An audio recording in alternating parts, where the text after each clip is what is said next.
4교시 문제를 풀어보도록 하겠습니다. 먼저 7번 문제를 보겠습니다. 37세 남자 환자가 갑자기 배가 아프다고 해서 응급실로 왔고 일주일 전부터 새벽에 속이 쓰려서 깨는 일이 있었는데 물이나 우유를 마시면 덜했다.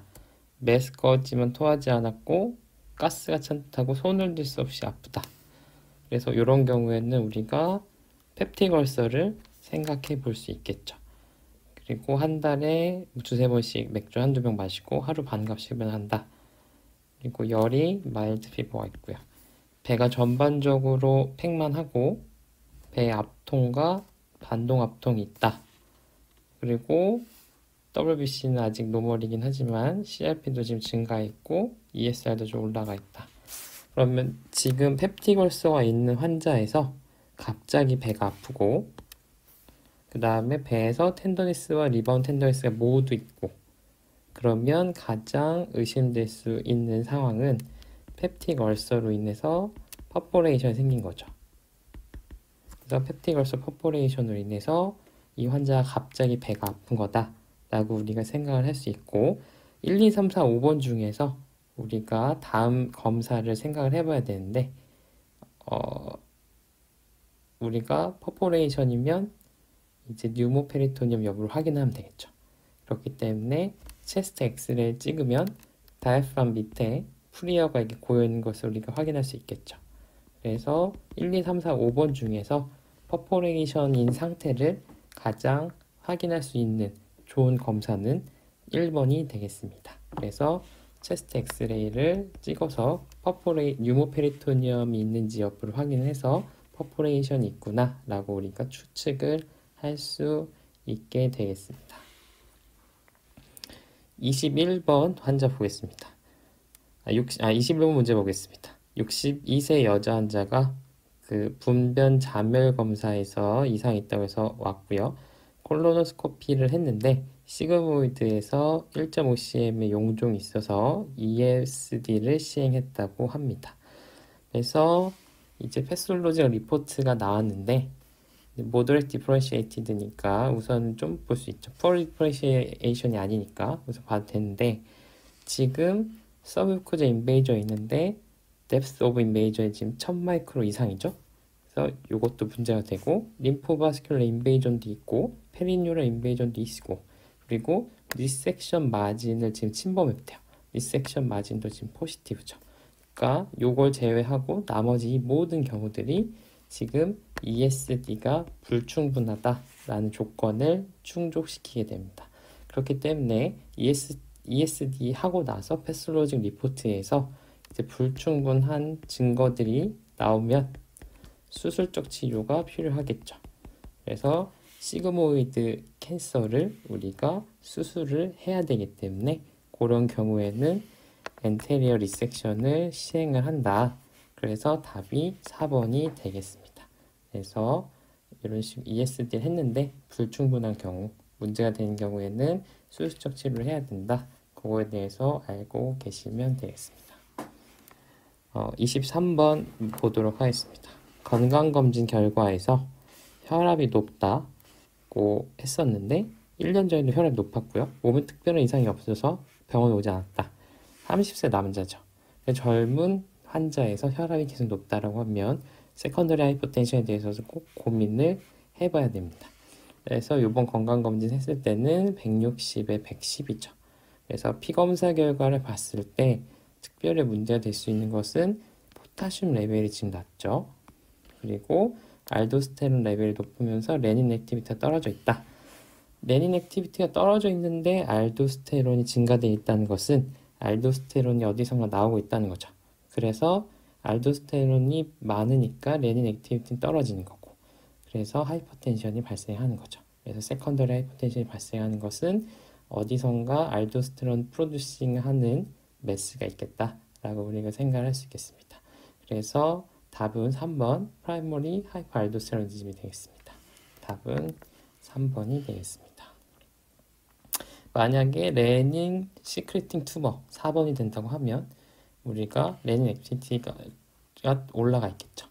그래서 답이 3번을 고르시면 되겠습니다. 28번 보겠습니다. 30세 남자 환자 최근 들어서 배가 점점 불러온다고 해서 병원에 왔고요. 2년 전에 대장암으로 복강경 수술을 받았다고 합니다. 바이탈은 특별 문제가 없는데 이전에 복강경 수술 상처가 있고 왼쪽 아래 피부절개 부위에서 압통이 없는 덩이가 만져진대요. 어쨌든 간에 이전에 수술한 부분에서 덩어리가 만져지고 타금 이동 검사에서 양성반응을 보인다. 이것은 지금 복수가 있다는 거죠. 아사이트가 있다는 것을 우리가 알 수 있어요. 그러면 우리가 CT를 봤을 때 여기 이렇게 다 복수가 있는 것을 볼 수가 있죠. 이렇게 물이 차 있는 걸 볼 수가 있고 그 다음에 아까 그 상처 부위 아래에 압통이 없는 덩이가 있다고 했는데 CT는 항상 뭐 잘 모르겠으면 왼쪽과 오른쪽을 비교해 보라고 했죠. 여기 봤을 때 이 부분에 지금 하얗게 보이는 덩어리가 있죠. 그래서 오른쪽엔 없는데 왼쪽에 있는 이런 덩어리가 있다. 그리고 이전에 수술 자국이라고 했었으니까 여기에는 아마 이렇게 트로카를 꽂았었던 부분일 거예요. 그리고 이제 수술을 하고 나서 꼬맸겠죠. 근데 아주 드물게 캔서가 재발이 되면 이런 식으로 트로카 사이트를 따라서 전이가 되는 경우가 드물지만 있을 수가 있습니다. 그래서 지금 이런 경우에는 배 안에 아사이트가 차 있다. 그렇기 때문에 페리토니얼 칼시노마토시스가 있는 거고, 그래서 요 스킨까지 따라서 트로카 사이트를 따라서 전이가 된 거, 스킨 인베이전까지 된 거를 우리가 생각을 해볼 수가 있죠. 그러면 우리가 이게 요 피부 덩어리가 전이가 된 건지 아닌지 확인하기 위해서는 조직 검사를 해보면 되겠죠. 그래서 확진을 위한 검사는 조직 검사를 하면 된다. 이렇게 이해를 하시면 되겠습니다. 그래서 이전에 대장암으로 수술했지만 페리토니얼 칼시노마토시스가 생겼고 심지어 스킨까지 먹은 거죠. 그러니까 굉장히 어그레시브한 콜론 캔서다. 이렇게 생각을 해볼 수 있겠습니다. 30번 보겠습니다. 60세 남자 환자가 교통사고 1시간 후에 배가 아프다고 해서 응급실로 왔고요. 조수석에 타고 있었고 안전띠를 하고 있었대요. 혈압이 지금 낮죠. 그리고 의식은 다행히 명료합니다. 결막은 창백하다. 그럼 지금 아네미아가 있다라고 우리가 생각을 할 수 있겠죠. 복부 전반에 팽만, 그리고 압통, 반동 압통이 있고 혈액 검사 결과에서는 지금 헤모글로빈이 많이 떨어져 있고요. AST, ALT도 올라가 있는 것을 볼 수가 있어요. 그리고 CT를 봤을 때 스플린이 지금 원래는 이렇게 생겼을 건데, 오늘 리버도 원래 이렇게 생겼을 건데 지금 쪼개져가지고 이렇게 다 쪼개져 있죠. 그래서 리버 라세레이션과 스플린 라세레이션이 지금 동시에 있다라는 것을 우리가 알 수가 있겠습니다. 그래서 리버 라세레이션이 생겨서 간에 손상이 있었기 때문에 AST와 ALT의 상승도 우리가 같이 있음을 알 수가 있겠죠. 그래서 이런 경우에는 간도 지금 다 이렇게 열상이 생겨서 지금 다 이게 피가 차 있죠? 다 피가 차 있는 상태고요. 스프린도 살짝 쪼개진 게 아니라 지금 왕창 쪼개졌죠. 그러니까 지금 좀 지켜보기에는 바이탈도 언스테이블하고 혈색소도 낮고 그리고 라세레이션 범위도 광범위하기 때문에 이런 경우에는 그냥 지켜보기 좀 어렵고 응급 개복수를 해서 지혈을 하거나 아니면 스플레넥토미를 해서 처치를 해야 환자가 살겠죠. 그래서 이런 경우에는 응급 개복수를 시행한다. 이렇게 이해를 하시면 되겠습니다. 32번 보겠습니다. 35세 여자 환자가 운전 중에 중앙선을 넘어온 차와 충돌해서 응급실에 왔고요. 혈압은 좀 낮죠. 그리고 하트레이트랑 R은 지금 올라갔고요. 의식은 명료하나 복부는 팽만되어 있다. 혈액 검사 결과는 다음과 같다. 지금 엄청 낮죠. 5.8이면 많이 낮은 상태고요. 혈압을 올리기 위해서 폐갈비씨 2개와 수액 2리터를 주입하고서 다시 혈압 측정했는데 거의 비슷하죠. 하트레이트는 오히려 더 증가했고요. 그러니까 환자가 많이 안 좋아진 상태다. 체온도 35.5도야. 그러니까 수액이라든지 폐활비실을 주니까 하이포솔미아까지 온 거죠. 지금 그래서 점점 안 좋은 상황으로 가고 있다. 이렇게 이해를 하시면 되고요. CT를 봤을 때 지금 리버는 이렇게 다 조형이 돼 있는 부분이 있는데 요거 말고 이렇게 검은 부분 있죠. 이게 다 간이 손상이 된 부분이라고 생각하시면 돼요. 그리고 요 밑으로 다 이렇게 피가 차 있는 거죠. 그래서 이런 환자들 같은 경우에는 지금 트라우마 환자에서 가장 좋은 방법은 원인 부분을 해결해주면 가장 좋지만 환자의 바이탈이 언스테이블하고 우리가 원인 해결하기 위해서 수술할 경우에는 수술 시간이 너무 길게 걸리죠. 그렇기 때문에 그 환자 상태가 안 좋은 경우에는 그 수술 시간을 못 버틴다. 그래서 우리가 외상 환자에서 이런 식으로 바이탈이 언스테이블하고 빨리 문제만 해결해 줘야 된다 라고 했을 때 우리가 어떤 수술을 한다고 했었죠? 그래서 데미지 컨트롤 서저리를 한다고 했었죠. 그래서 우선 배를 열어서 뭐 꺼즈를 박아두고 온다든지 아니면 지혈제를 뿌리고 온다든지 해서 우선은 환자를 살려놓고 환자 상태가 어느 정도 스테이블해지면 며칠 후에 원인 해결을 위한 수술을 한다. 이게 바로 데미지 컨트롤 서저리의 개념이었잖아요. 이 환자는 지금 혈압도 너무 낮고 계속 블리딩이 계속되고 있기 때문에 우선적으로는 손상 통제 수술을 하고 그 다음에 어느 정도 바이탈을 회복이 되면 원인을 위한 수술을 한다. 이렇게 이해를 하시면 됩니다. 그래서 트라우마 환자에서 데미지 컨트롤 서저리가 언제 어떻게 이루어져야 된다 라는 개념을 알고 계시면 풀 수 있는 문제였습니다. 39번 문제 보겠습니다. 57세 남자 환자 3일 전부터 항문이 아프다 그래서 왔고요. 이틀 전에는 항문 주위가 붓고 열감이 생겼다 그래서 왔어요. DM 하이퍼텐션 있고 지금 체온은 약간 올라가 있죠. DRE에서 항문 뒤쪽에 붉은색 덩어리가 있는데 열감도 있고 압통도 있고 플럭추에이션도 있다. 그래서 항문 주변에 열감과 압통이 있고 플럭추에이션이 있는 어떤 덩어리가 있다고 하면 가장 먼저 생각을 해볼 수 있는 것은 페리애널 앱세스죠. 그래서 페리애널 앱세스는 우리가 치료를 이제 절개술을 해서 드레인하는 거죠. 그래서 IND를 해버리면 치료가 된다. 이렇게 이해를 하시면 될 것 같아요. 그리고 지금 WBC도 좀 올라가 있고 CRP도 올라가 있죠. CT를 보면 이렇게 항문 쪽, 직장 하부와 항문 쪽에 이런 식으로 고름집이 있는 것을 확인할 수가 있습니다. 그래서 이런 경우에는 페리애널 앱세스라고 우리가 생각을 할 수 있고 그렇기 때문에 치료는 IND를 한다. 그래서 절개 배농술을 한다. 이렇게 생각을 하시면 되겠습니다. 그래서 답이 1번이 되겠습니다. 40번 보겠습니다. 47세 여자 환자가 1시간 전에 허벅지에 뜨거운 커피를 쏟아서 화상을 입었다고 해서 왔어요. 통증 있죠, 통증. 그리고 바이탈은 뭐 R을 조금 높은 거 빼면 괜찮고요. 화상 부위의 사진을 보시면 이렇게 주변으로 다 이렇게 빨갛게 보이죠. 그리고 화상 부위에 물집이 잡혔고 화상 부위를 눌렀을 때 일시적으로 희게 변한 것이 관찰이 된다. 그래서 통증을 호소했어요. 통증을 호소했으면 아직 신경이 손상된 건 아니니까 2도 정도 된다고 우리가 생각을 할 수가 있고요. 그리고 화상 부위를 눌렀을 때 일시적으로 희게 변했다. 우리가 눌렀을 때 퇴색이 된다. 그러면 superficial 2. 그래서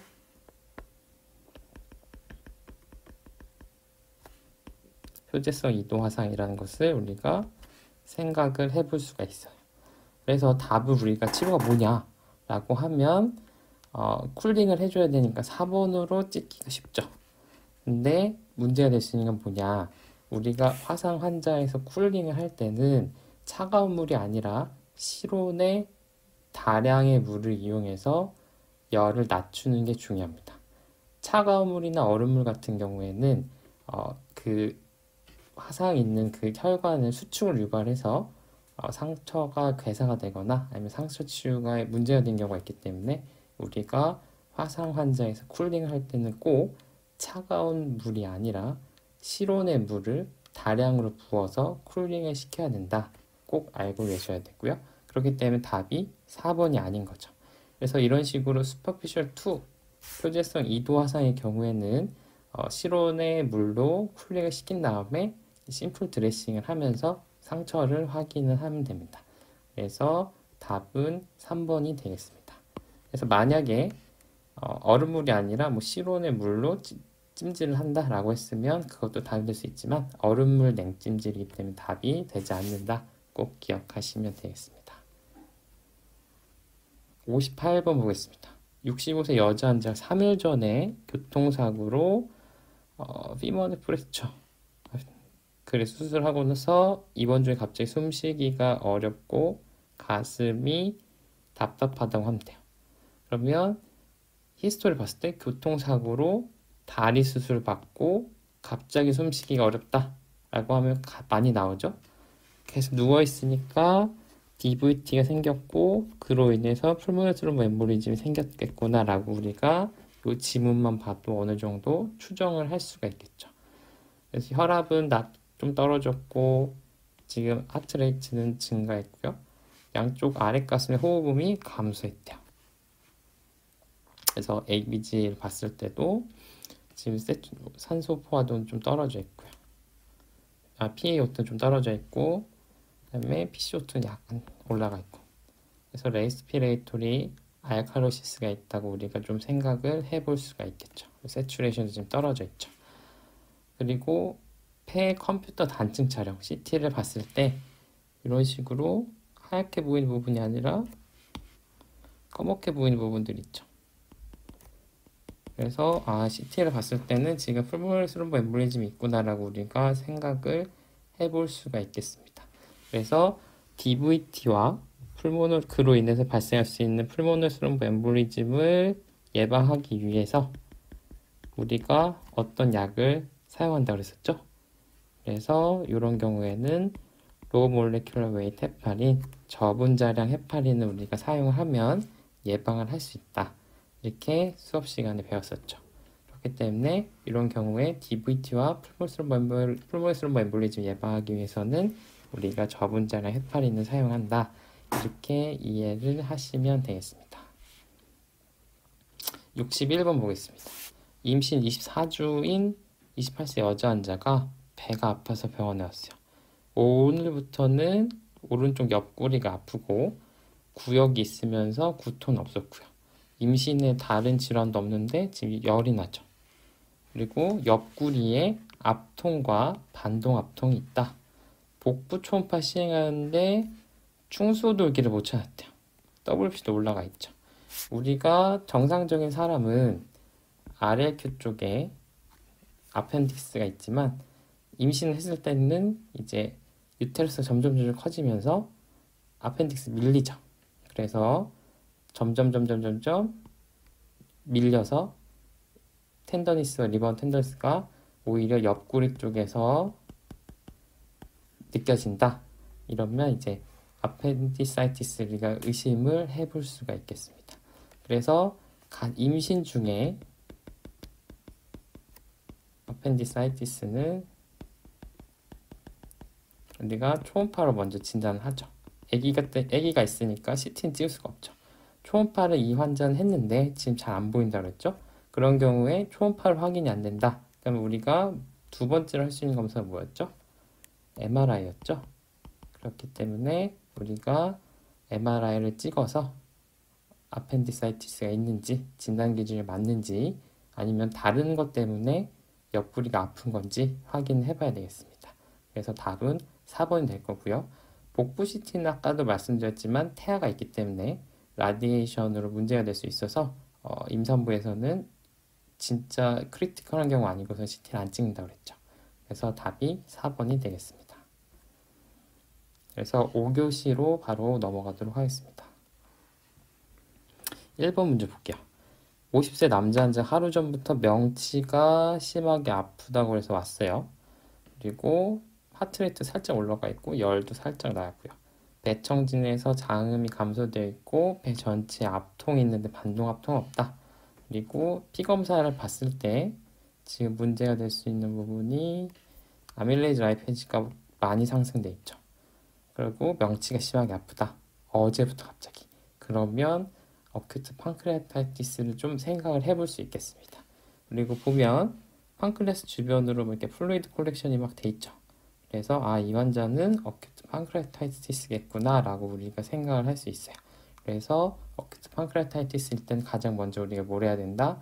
금식을 하면서 수액 공급을 해서 염증이 해소되는 걸 확인을 해야 된다. 이렇게 이해하시면 됩니다. 그래서 답이 1번이 되겠습니다. 5번 볼게요. 75세 남자 환자가 이틀 전부터 배가 아프고 구토를 한다고 왔어요. 미열과 수차례 물설사도 있었다고 합니다. 그리고 혈압도 좀 떨어지고 하트레이트 좀 올라갔죠. 열도 나고요. 그러니까 약간 septic 컨디션인 것 같아요. 그리고 피부는 건조하고 혀도 말라있고 장음은 증가되어 있고 오른쪽 아랫배에서만 텐더니스랑 리바운드 텐더니스가 있대요. 그리고 피 검사를 봤을 때도 좀 WBC 올라가 있고 ESR, CRP 다 올라가 있죠. 그러니까 오른쪽 아랫배에 지금 뭔가 문제가 있는 것 같다. 이런 상황에서 가장 먼저 우리가 의심해 볼 수 있는 질환이 뭐가 있냐? 아펜디사이티스 있겠죠? 그 다음에 뭐 다이버티큘라이티스도 가능성 있죠. 그리고 콜라이티스도 뭐 물설사도 있었다고 하고 미열도 있으면서 약간 디하이드레이션도 있으니까 콜라이티스도 의심을 해볼 수 있겠습니다. 그래서 RAQ에서 생길 수 있는 다양한 질환을 우리가 감별하기 위해서 뭘 해야 되냐? 그쪽에 대한 영상을 찍어야겠죠. 그렇기 때문에 답이 5번이 되겠습니다.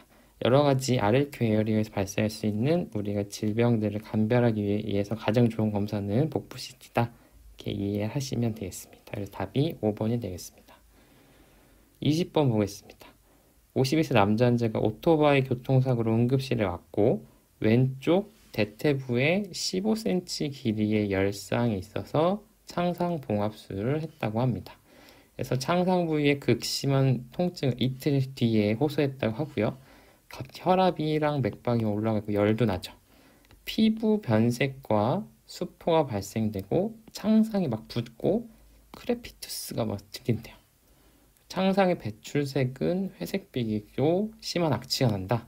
지금 열상이 있어서 봉합을 했는데 이틀 뒤에 봉합한 부분 주변으로 붓고 변색, 수포, 그 다음에 크레피투스도 보이고 색깔도 디스차지가 막 회색빛이고 악취가 난대요. 그러면 우리가 열상 부분을 꼬매고 나서 그 안쪽에서 염증이 생겨가지고 문제가 된 거라고 생각을 할 수 있겠죠. 그래서 이런 경우에는 네크로타이징 파시아티스다. 그로 인해 지금 붓고 크레피투스가 생기고 회색빛의 디스차지가 나오면서 악취 난다 이렇게 생각할 수 있죠. 그래서 네크로타이징 파시아티스가 생겼구나 라고 우리가 알 수 있겠습니다. 그래서 이런 경우에는 가장 우리가 해야 되는 것은 즉각적으로 괴사 조직을 절개를 해야 되죠. 그래서 파시아를 터주고 지저분한 애들 다 긁어준 다음에 염증이 해결이 되는지 확인해야겠죠. 그래서 답이 5번이 되겠습니다. 그래서 요거는 네크로타이징 파시아티스 문제구나 이렇게 알고 계시면 되겠습니다. 30번 보겠습니다. 87세 여자 환자가 3일 전부터 배가 아프다고 해서 응급실로 왔어요. 3일 전부터 배가 아프다고 해서 왔고 처음엔 명치가 아팠는데 지금 윗배 전체가 불편하다 라고 했고요. 그래서 일주일 동안 소화가 너무 안 돼서 식사량을 급격히 줄였다고 합니다. 그래서 하이퍼텐션 지금 있고요. 바이탈 봤을 때 혈압도 약간 높고 열도 약간 나고요. RR도 빠르죠. 오른쪽 윗배를 누르면 얼굴을 찡그린다. 그러면 RUQ 텐더니스가 있는 거죠. 호흡에 따라서 통증의 강도가 변한다. 이거는 머피 사인이 있다는 거죠. 왜냐? 우리가 숨을 들이마시면 다이프람 내려오니까 갈블레더에 노출이 돼서 우리가 눌렀을 때 텐데스가 발생할 수 있죠. 그래서 호흡에 따라 통증 강도가 변한다. 아, 이건 머피 사인이 포지티브인 거구나 라고 우리가 생각을 하시면 되겠어요. 그래서 피 검사 결과를 봐도 WBC 지금 올라가 있고요. 그 다음에 뭐 토탈 빌루빈이나 AST, ALT 괜찮고요. 그리고 뭐 아밀레이드, IP도 살짝 올라가 있는 것 같긴 한데 문제될 정도 아니고 CRP가 지금 증가돼 있죠. 그리고 CT를 봤을 때도 여기가 쓸개인데 쓸개 안에 이렇게 돌이 보이죠? 그래서 아, 얘는 지금 어큐트 콜리시스타이티스겠구나 라고 우리가 생각을 할 수 있겠습니다. 그래서 어큐트 콜리시스타이티스로 인해서 이런 증상이 생겼구나. 그래서 알리큐 텐더스도 있고 머피 사인도 있고 CT에서도 딱 돌이 보이죠.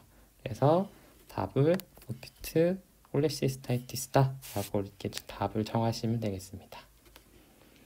그리고 이제 R타입 문제 보겠습니다. 1번 문제 볼게요. 35세 남자 환자 오늘 새벽에 심하게 배가 아프다. 갑자기 배가 아파서 왔고요. 어제 배가 계속 아파서 진통제를 먹었는데 통증이 안 줄었대요. 오늘부터는 갑자기 가스도 잘 배출이 안 돼요. 그리고 열도 나죠. 그리고 배는 평평한데 디스텐션 없는데 바울 사운드는 잘 안 들리고 목벽 강직 소견이 있다. 리지드하다. 이건 뭔 소리예요? 페리토나이티스가 있다. 그러라고 생각을 할 수 있죠. 페리토나이티스가 있다. 그래서 리바운드 텐더스가 다 있죠. 그리고 혈액 검사에서는 WBC도 올라가 있고 CRP도 지금 올라가 있죠. 체스트 엑스레이를 보면 여기 다이아프람 아래로 뉴모페리토니엄이 있는 것을 볼 수가 있어요. 그러면 1번부터 10번까지 중에서 지금 뉴모페리토니엄을 유발할 수 있는 공기가 배 안으로 셀 수 있는 질병을 찾으면 됩니다. 그래서 아주 답 찾기 쉽게 해놨죠. 8, 9, 10 보시면 다 퍼포레이션 돼 있죠. 그래서 답이 8번, 9번, 10번이 되겠습니다. 그래서 뉴모페리토니엄을 유발할 수 있는 질환을 찾는데 이제 8, 9, 10이 답이 되겠다. 이렇게 이해하시면 되겠어요. 2번 볼게요. 45세 여자 환자가 이틀 전에 아랫배가 아프다고 해서 병원에 왔습니다. 육류를 먹고 음주를 했어요. 3일 전에 소화불량으로 소화제를 복용했대요. 이틀 전부터는 아랫배가 아프더니 오늘은 오른쪽 아랫배가 더 심하게 아프대요. 그리고 배는 평평해, 열도 나고요. 배는 평평해 보이지만 자금이 감소되어 있고 오른쪽 아랫배에서 압통과 반동 압통이 관찰된다. 45세 여자 환자입니다. 그래서 아래큐 쪽으로 지금 문제가 있죠. 그래서 WBC도 올라가 있고 CRP도 올라가 있어요. 그러면 우리가 RLQ에서 문제가 발생을 하는 경우에 여성의 경우에는 어떤 질환이 있을까 생각을 해봐야 됩니다. 그래서 RLQ 쪽에서 우리가 가장 먼저 생각해 봐야 될 거는 아펜디사이티스죠. 그리고 다이버티큘라이티스나 콜라이티스 같은 경우에도 이런 유사한 증상들이 발생할 수가 있습니다. 그리고 여성의 경우에는 오바리안 토전에서 난소가 갑자기 뒤틀렸다. 그래서 배가 갑자기 아픈 경우도 생각을 해볼 수가 있겠죠. 그래서 여성의 경우에는 남성의 경우보다는 우리가 좀 더 고려해야 될 질환이 많다. 이렇게 이해를 하시면 되겠습니다. 그래서 1번부터 10번까지 중에서 그 RLQ 쪽에 문제를 일으킬 수 있는 거를 찾아보면 1번은 가능성이 있죠. 2번, 3번, 4번은 R6Q에 문제가 생기겠죠? 그러니까 4 지울 수 있고요. 시그모이드 볼브루스는 여기 커피빈 사인 지금 안 보이죠? 그렇기 때문에 그리고 시그모이드 왼쪽에 있으니까 오른쪽에 아픈 걸로 좀 가능성이 떨어지겠죠. 그리고 6번 어큐트 아펜디사이티스는 이제 가능성이 좀 있겠죠. 그리고